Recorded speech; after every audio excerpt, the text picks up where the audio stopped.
Had an idea, and the conversation with John Gowen was quick.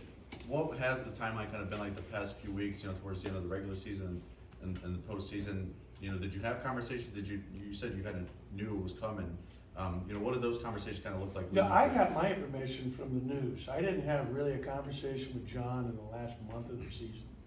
The only time that we spoke was during the week that we had the Missouri games, and their flight came in late, and they were trying to move the game or start it later, which we ended up doing, which was really problematic, on that day. And he did a good job of working with their athletic director, hammering out that this is what we're going to do, and we had the support of the conference, and so that worked out. But in terms of my status and what he was thinking, there was no conversation during the last month of the season.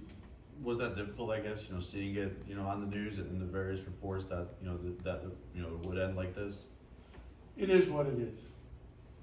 Coach, have you, you talked about all the people you think, but have you been able to talk to your players since you stepped down? When we had our last game at Virginia on Wednesday night, I told them after the game that I expected to be, out of here for this next year that was going to come up, and I wanted to thank all of them. So I actually thanked them that time, and had a lot of hugs, and I'll be reaching out to them and just wishing them well. And basically, I told them I'll always be there for them, not just now, but the rest of their lives, whatever I can do to help them in any way.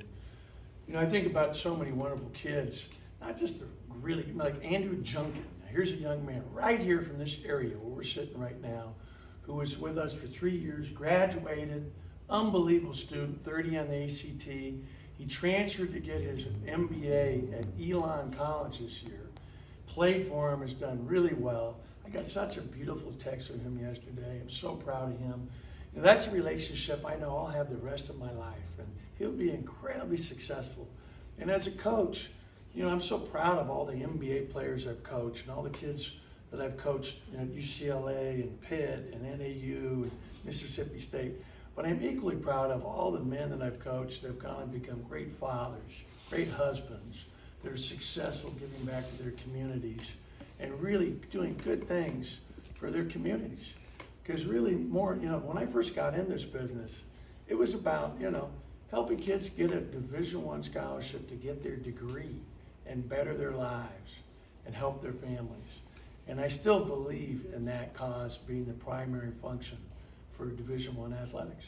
Obviously, with coaching changes, a lot can change in a heartbeat, and things can be up in the air. But how much have you talked to the signees about going through that transition, and even your players that, I'm sure some may leave, some may come back, some may wait and see.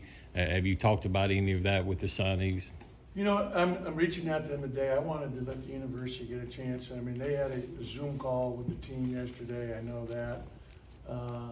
And I'm sure they're reaching out. John was going to call each one of the kids personally, is what I understood. So I'll reach out to those kids today. And like Kamani Hamilton, whose dad played here, he needs to come to Mississippi State. It's a perfect fit for him. I'm hoping that they retain, the new coach retains someone from our staff, which I think would be a good move, which is what I did when I came here. But that'll be up to them.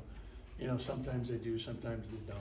We'll just see what happens. And I'm working really hard right now to help our staff, land in a good situation for each one of them, whether it be the coaches, director of operations, video